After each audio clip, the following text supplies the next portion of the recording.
விஜய்க்கு நீதிமன்றம் 1.5 கோடி ரூபாய் அபராதம் விதிச்சது செல்லும் அப்படின்னு சொல்லி இப்ப நீதிமன்றமும் மறுபடியும் உறுதிப்படுத்தியிருக்கு. இதுல அரசியல் இருக்கு அப்படின்னு நிறைய பேர் சொல்றாங்க. விஜய் விஷயத்துல 1.5 கோடி ரூபாய் ஃபைன் கட்டுற விஷயத்துல அரசியல் இருக்கா? அல்லது இது எப்படி பார்க்கணும்? எப்படி? இது அயோக்கியத்தனமா இருக்குங்க. இதுல எங்கெங்க அரசியல் வரும்? நீதிமன்றம் சொல்லுது, நீ வாங்கின காசை மறைச்சிருக்க. உண்மையா இல்லையா?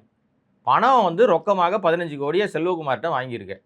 அவர் படம் தயாரிக்கும். ஆனா தாவேக்கா நிர்வாகிகள் என்ன கேட்குறாங்க? இத்தனை நாள் சட்டம் தூங்கிக்கிட்டு இருந்துச்சான்னு கேட்குறாங்க.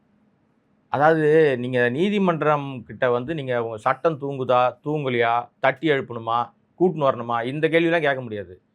நீங்க அவங்க சொல்ற பிரேயர்லயே, அவங்க சொல்ற விஷயத்திலேயே நான் தப்பு பண்ணலன்னு சொல்லலைங்க.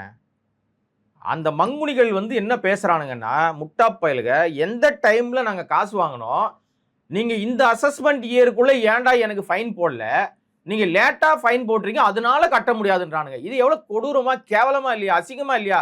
இதுல லட்சணத்துல நான் ஊழலே ஒழிக்க வந்திருக்கேன், நான் அப்படியே மாத்திடுவேன், அப்படியே இங்க வானத்தை வில்லா வளைச்சிருவேன், நான் எந்த ஒரு காசை கூட கையில தொட மாட்டேன், உச்சத்துல இருந்து இறங்கி வந்துட்டேன். நீ பண்ண பிரார்த்தனை பூரா தான் எங்களுக்கு தெரியுமே. நான் தான் 69 படமா பார்த்துட்டு தானே இருக்கோம். நீ ஆரம்ப காட்ட படத்துல இருந்து நான் பார்த்துக்கிட்டு இருக்கேங்க. இந்த பொய் பித்தலாட்டம்லாம் என்கிட்ட செல்லாது. ஏன்னா நான் விஜய முதல் படத்துல இருந்து பார்த்துக்கிட்டு இருக்கேன். எவ்வளவு பித்தலாட்டம் பண்ணி எப்படி நீ உங்களுடைய விஷயங்களை கொண்டு போறீங்க. இன்னைக்கு உனக்கு யார் ரூட் போட்டு கொடுக்குறா? திரும்பி சொல்றேன், உனக்கு ரூட் யார் போட்டு கொடுக்குறா? இந்த ரூட்டை என் தம்பி ஜெகதீஷ் தான் வச்சிருக்கான். அது ஒரு நிறுவனம் இருக்கு. நீ ரூட்னா ஏதோ பாதை நினைச்சிடாதீங்க. இந்த மாதிரி சோசியல் மீடியால அள்ளி விடுற வேலை, யாராவது விஜய் குறித்து மாற்று கருத்து பேசிட்டு அவங்ககிட்ட கழுவி ஊத்துறானுங்க ஒரு குரூப். இது எல்லாத்துக்கும் ஒரு பக்கம் ஆதவோட ஒரு கம்பெனியும், இது பூரா சீட்டு கம்பெனிங்க. இது கட்சி கிடையாது. இல்ல, இந்த விமர்சனத்துக்கு முன்னாடி விஜயோட பித்தலாட்டம் முதல் படத்துல இருந்து 69 படம் வரைக்கும் பாத்துக்கிறதுன்னு சொல்றீங்களா? விஜய் அப்படி என்ன சினிமால பித்தலாட்டம் பண்ணிட்டாரு சார்? இன்னைக்கு வரைக்கும் உச்ச நடிகர்னு சொல்றாரு சார்.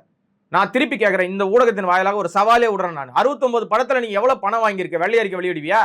எவ்வளவு வாங்கின பணத்துக்கு முறையா வரி கட்டியிருக்கா? காட்ட முடியுமா? ஒண்ணுமேல நீ சொன்னாலும் பொய்யின்னு பித்தலாட்டம் வெளியில வந்துருச்சா? புலி படம் நீங்க ஒரு பானை சோற்றுக்கு ஒரு சோறு பதம். இப்ப 15 கோடி ரூபாய் மறைச்சிருக்கிற வருமானத்தை காசா வாங்கிட்டு அது இல்லன்னு மாட்டியிருக்கு, ரெய்டுல மாட்டியிருக்கு. இந்த காசு ஏதுறானா புலி படத்துல இருந்து வந்தது. இன்னைக்கு வரைக்கும் செல்வகுமார் புலம்புறாரு. நான் சமீபத்தில் கூட அவர் மீட் பண்ணேன். அவரு கண்ணீர் விட்டு கதறாரு, சார் அந்த வழக்கு இன்னும் என்னை பிடிச்சி அப்படியே ஆளா நெருக்கிட்டு இருக்கு சார்ன்றாரு. மாட்டி முழிக்கிறாரு. உனக்காக 25 வருஷம் உழைச்சவர், 27 வருஷம் உனக்கு மேனேஜரா வேலை பார்த்து, ஏன் நான் ஒரு செய்தியாளரா ஒரு ஊடகத்துல வேலை செய்யும் போது என்கிட்ட செய்தி, அண்ணே இந்த நியூஸை போட்டுருங்கண்ணே, மறந்துடாம விஜய் தம்பி பேரை போட்டுருங்கண்ணே, இதை பண்ணிருங்கன்னு ஒரு காலத்துல கெஞ்சினாங்க. இன்னைக்கு நீ எப்படி பில்டப் ஆனீங்க? இந்த மாதிரி எல்லாம் எங்களால் வளர்ந்துட்டு இன்னைக்கு உன்னுடைய உச்சத்தை நீ போய் உட்காந்துட்ட. உச்சம்னா என்ன சார் அர்த்தம்? என்ன அர்த்தம்? நீயே காசு கொடுத்து உன்னை ப்ரமோட் பண்ணிக்கிறதுக்கு பேர் உச்சமா? மக்கள் உட்கார வைக்கணும் சார் உன்னை.